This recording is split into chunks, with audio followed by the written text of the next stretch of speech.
বেকারত্ব শুধু অর্থের অভাব নয়, এটা ধীরে ধীরে মানুষের আত্মবিশ্বাসও কেড়ে নেয়। কিন্তু যারা দুশ্চিন্তায় হার মেনে বসে থাকে না, তারাই একদিন সফলতার গল্প লেখে। আজ আমি এসেছি বগুড়ার নড়িল বিলে, যেখানে একটি ছোট্ট হাঁসের খামার আবার নতুন করে শুরু হয়েছে।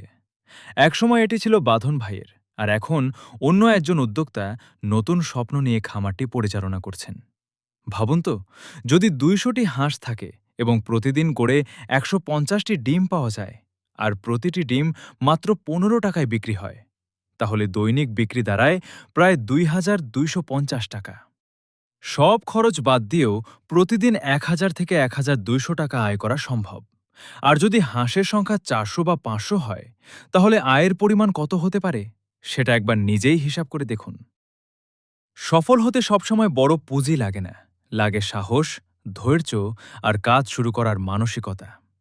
বেকারত্ব আসলে একটি রোগের মতো, আর এর সবচেয়ে বড় ওষুধ হল উদ্যোগ। আজকের এই ছোট্ট খামার হয়তো একদিন বড় প্রতিষ্ঠানে পরিণত হবে, কারণ প্রতিটি বড় সফলতার গল্প শুরু হয় একটি ছোট পদক্ষেপ থেকে। আপনিও যদি কোনো স্বপ্ন দেখে থাকেন, তাহলে সঠিক সময়ের অপেক্ষা না করে আজই শুরু করুন। কে জানে, হয়তো আগামী দিনের সফল উদ্যোক্তার গল্পটা আপনারই হবে।